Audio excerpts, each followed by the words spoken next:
Thank you, Member of Parliament. Uh, it would appear as if we're on the cusp of a health crisis. And what we have recognized is that there is a suboptimal response from the government in this regard. We're going to have our opposition spokesperson for health and wellness, MP Alfred Dawes, to address the matter.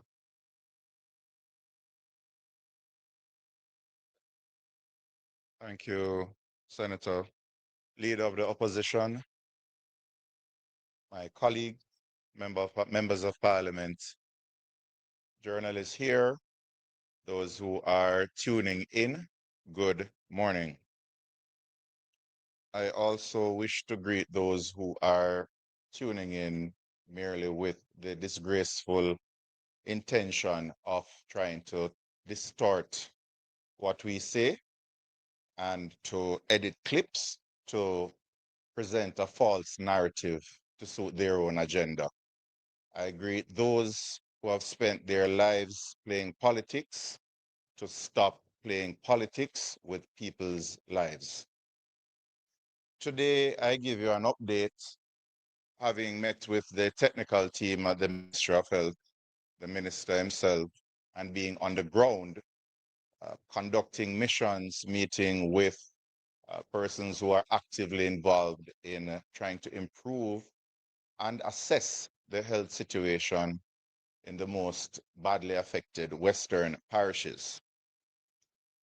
We must give what is due to Caesar. The Ministry of Health has, in fact, done quite a bit, as Dr. Campbell had said earlier, in terms of being responsive to deploying some of the clinics and the restoration of services at some clinics and the improvement of the infrastructure of some hospitals, such as Cornwall Regional Hospital, having now had a roof uh, replaced by Médecins Sans Frontières or Doctors Without Borders. We, however, are very concerned about whether or not public health care is getting the attention it deserves. We have to understand that the crisis that is unfolding now out west, it is not merely the realm of the Ministry of Health and the technocrats, doctors, nurses, and vector control workers, public health inspectors. It is not under their control. What is happening is that it is a multidisciplinary, multifaceted approach that is needed to stave off the impending crisis. We are already in the midst of a leptospirosis outbreak, and we could have seen this coming.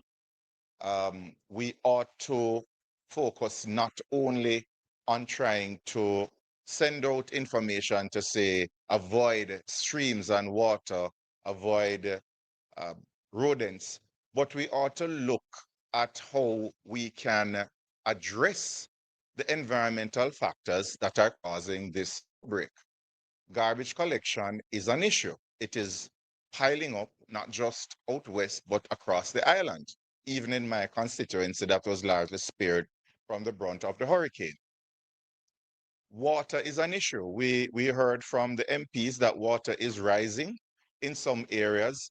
There is a stench of dead animals, and you cannot simply say to people, avoid contaminated water, when that is the only water that they have available.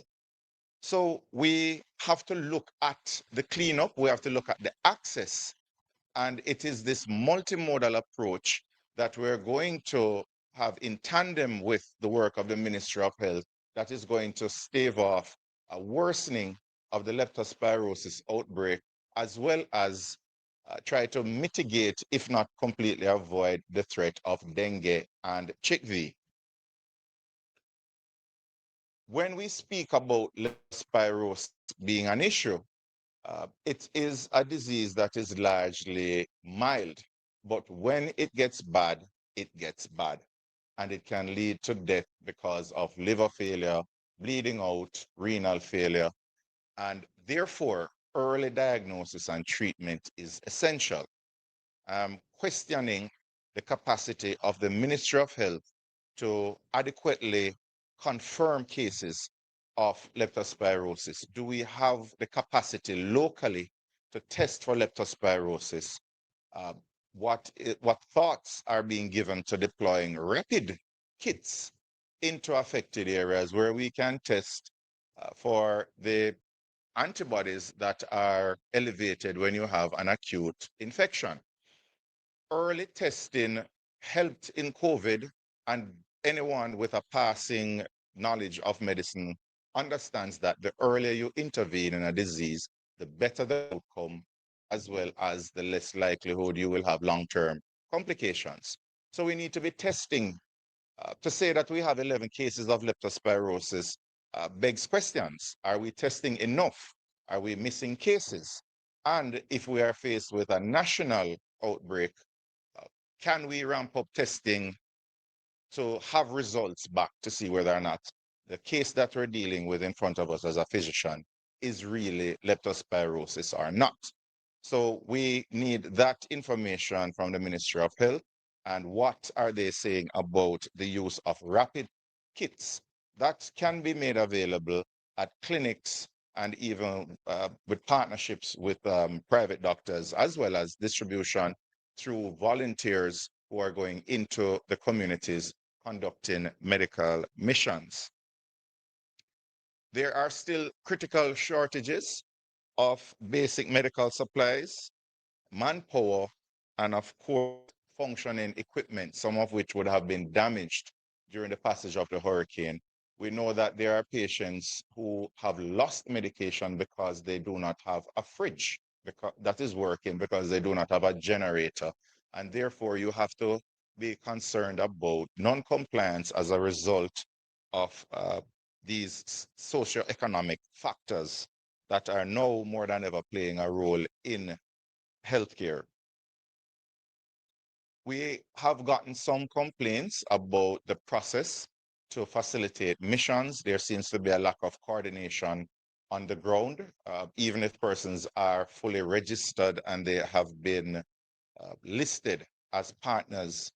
They still face some obstacles, whether or not the team on the ground were expecting them, and who are they partnering with to mobilize the people in the community.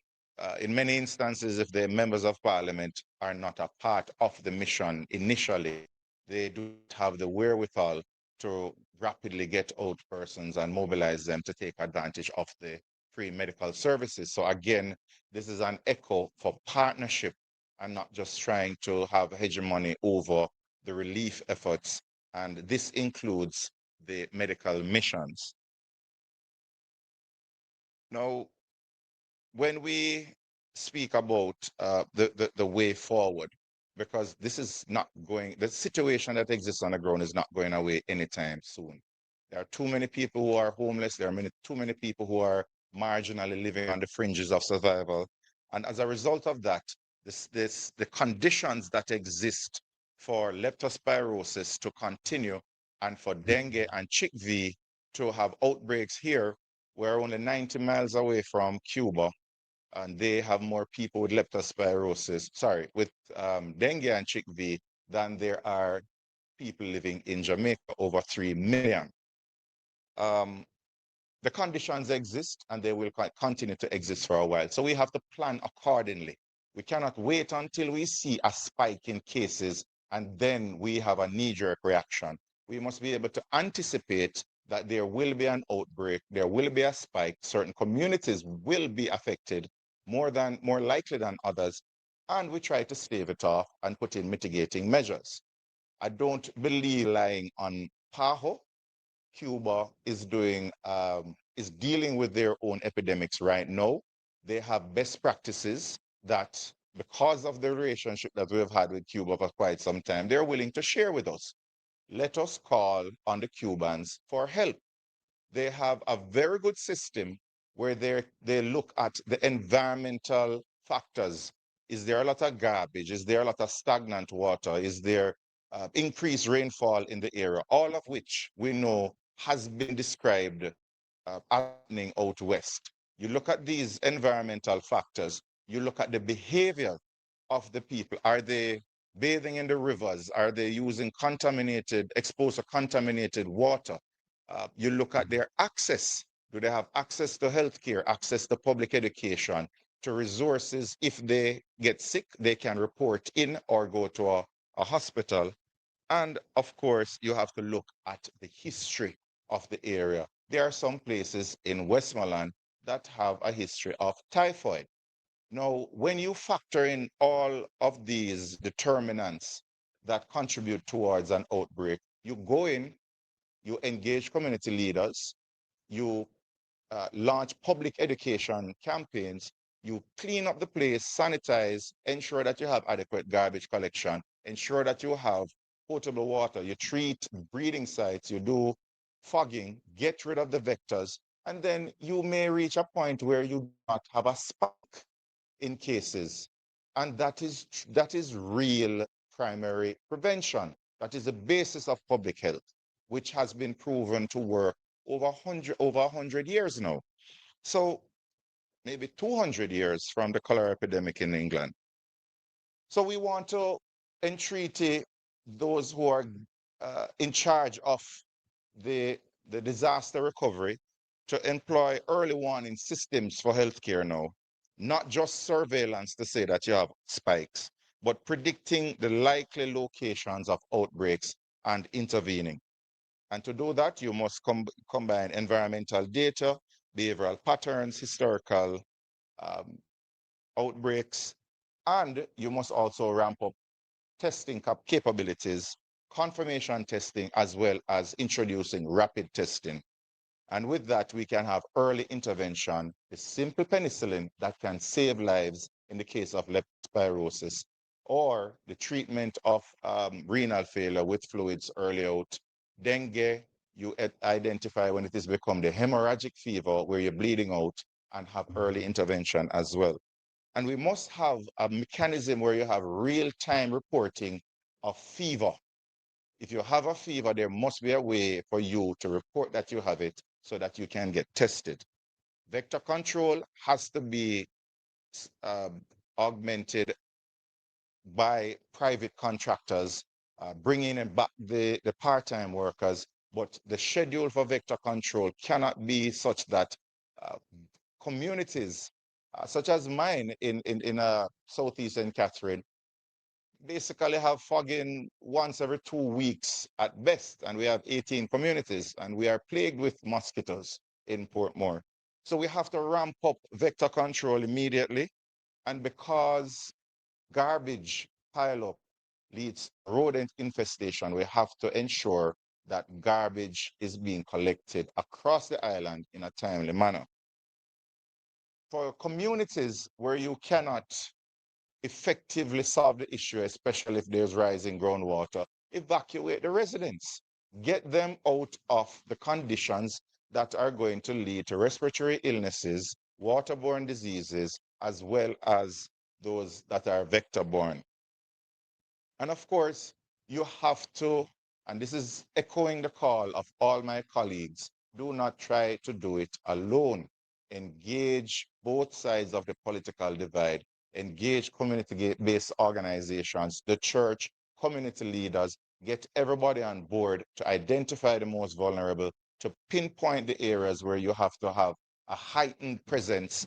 And this is the only way we can have an effective response.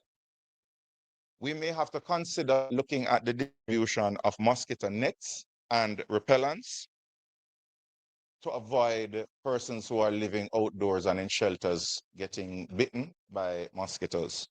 And of course, the Ministry of Health has to anticipate that if all of these measures fail, what we're going to have a surge in patients coming into the hospitals. What is the surge plan in terms of bed capacity, in terms of staffing, testing, and treatment? We have to have a preparation, a plan in place for the worst case scenario. And then, of course, rehabilitation, especially when it comes to CHIKV, is important for long-term productivity and pain control. And in all of this, I left this for last. Mental health. People are numb now. They are not feeling and processing what is happening. You cannot have a psychologist or a mental health team going out and tell them better must come and then send them back to their tarpaulins to live. We must have coupled with mental health checks and interventions, hope for the people that their conditions will be improved in very short order, and we're not forgetting about them when the news teams have left and they are on their own, and we're looking at this situation as a 9-day wonder.